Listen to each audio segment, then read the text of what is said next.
Depois do juízo que Deus enviou contra Corá e os outros rebeldes, e que a vara de Arão floresceu, mostrando que ele e a sua descendência eram os únicos escolhidos de Deus para exercer o sacerdócio, os israelitas estavam aterrorizados e com medo de se aproximar do tabernáculo e serem fulminados.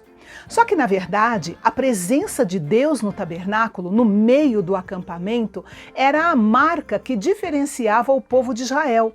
Era a única nação a ter a glória do Deus vivo presente com ela e indo adiante dela.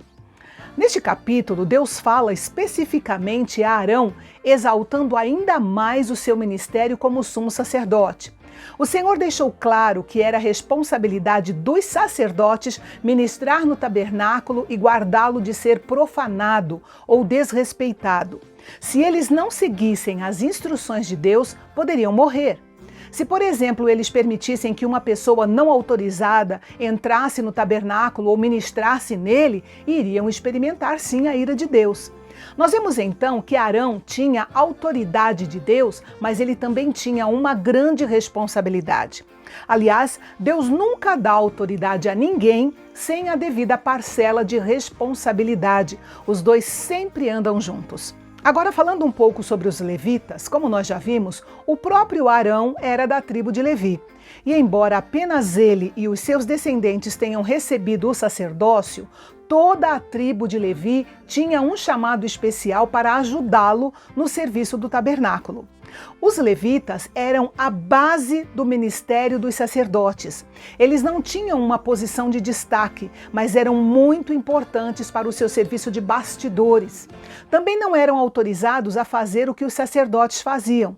E isso nos remete ao ensino de Paulo de que nós somos todos diferentes membros do corpo de Cristo, cada um com os seus dons e as vocações especiais dados pelo próprio Deus.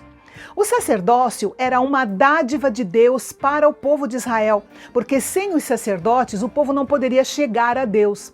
Já os levitas eram uma dádiva de Deus para os sacerdotes, ajudando-os nas suas tarefas, de modo que eles pudessem se dedicar inteiramente em ministrar ao Senhor e atender o povo. Os 7 homens escolhidos em Atos capítulo 6, normalmente chamados de diáconos, tinham uma relação semelhante com os apóstolos.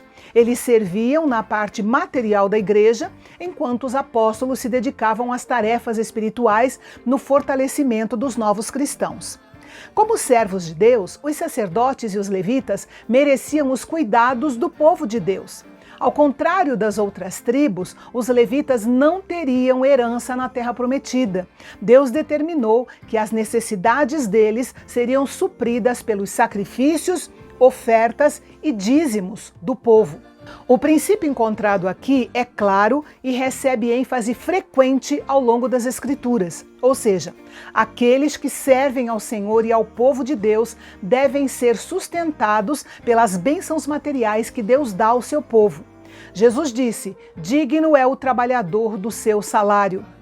E Paulo apresenta o mesmo princípio para os ministros do Evangelho no Novo Testamento.